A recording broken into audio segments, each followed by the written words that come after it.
Welcome back to the channel, ladies and gentlemen, with Midget Man HQ. Today, we are going to be focusing on how we can acquire such a beautiful dreadnought.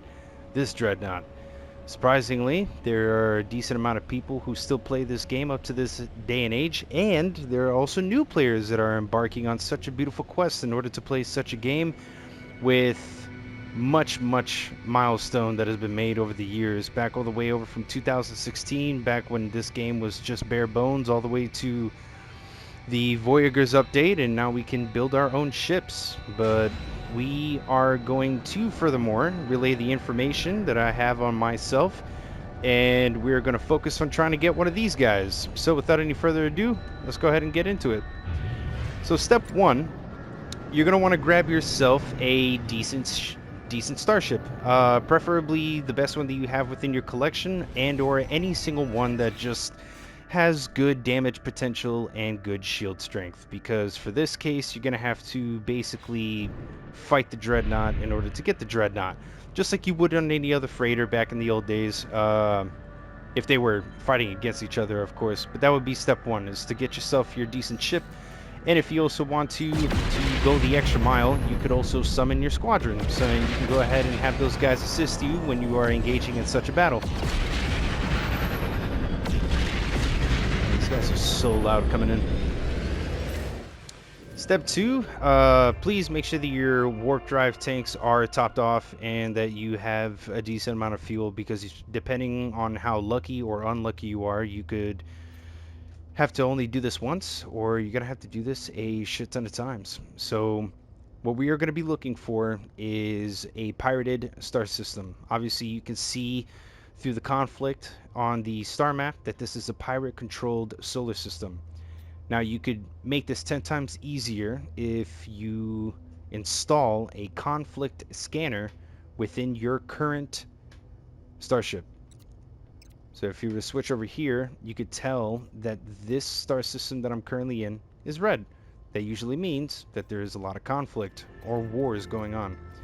So we'll just go ahead and take a look at some of the areas that are around us, and we are just going to see if any skull icons pop up. If I could find one. Usually there's always a shit ton by me, but obviously when I'm trying to make a video, there's none. Alright, I'll keep looking, and I will get back to you guys here shortly. Alright, so we were able to locate one. Recluse. Hopefully we only have to do this one time. There was another video that I made, and it was about an hour and a half long, and then the audio cut out from the PlayStation because I have this on PlayStation, so I just scrapped that video. And now we're going to try to do this from scratch. And we are unlucky within this system. So I am going to get right back to you guys. Just be on standby real quick. And I'm going to keep jumping from Pirated Star System to Pirated Star System till we get what we're looking for. Sit tight.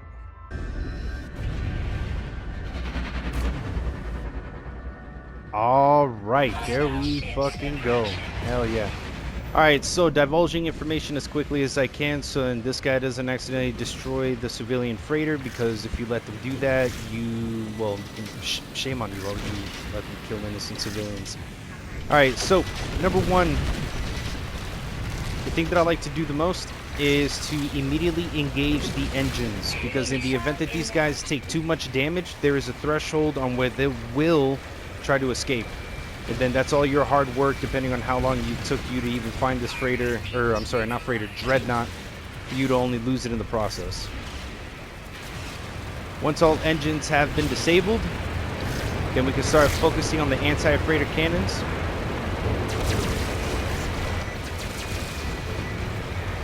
And 9 out of 10 times, once you destroy all anti-freighter cannons, they will surrender, because they have nothing else to shoot.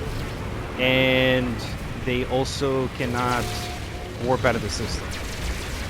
It's a rare event that you'll have to go after the shields right off the bat, or take them out as well, but there has been a couple instances where you also had to take the shields down as well. If that's the case, it's fine, just go ahead and do it. Try to get this done as quickly as possible so I don't take up too much of you guys' time.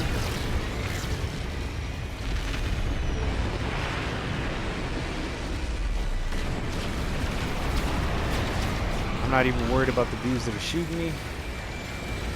Most of my squadron got my back. Uh-oh. Dreadnought has been defeated. Hell yeah. And the civilian freighter is still alive. That's good.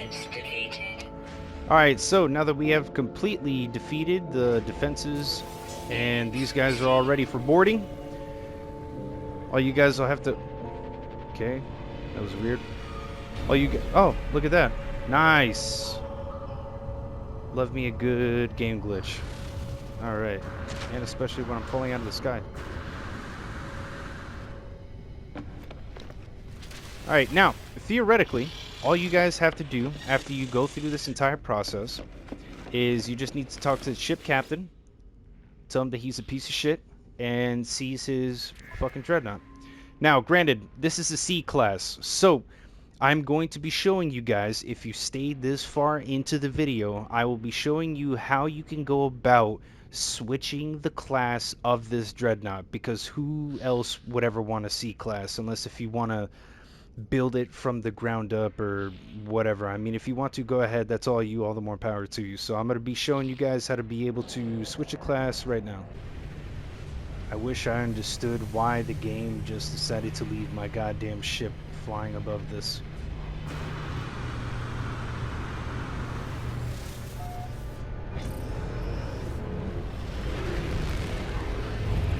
I think my character's drunk in game, not sure.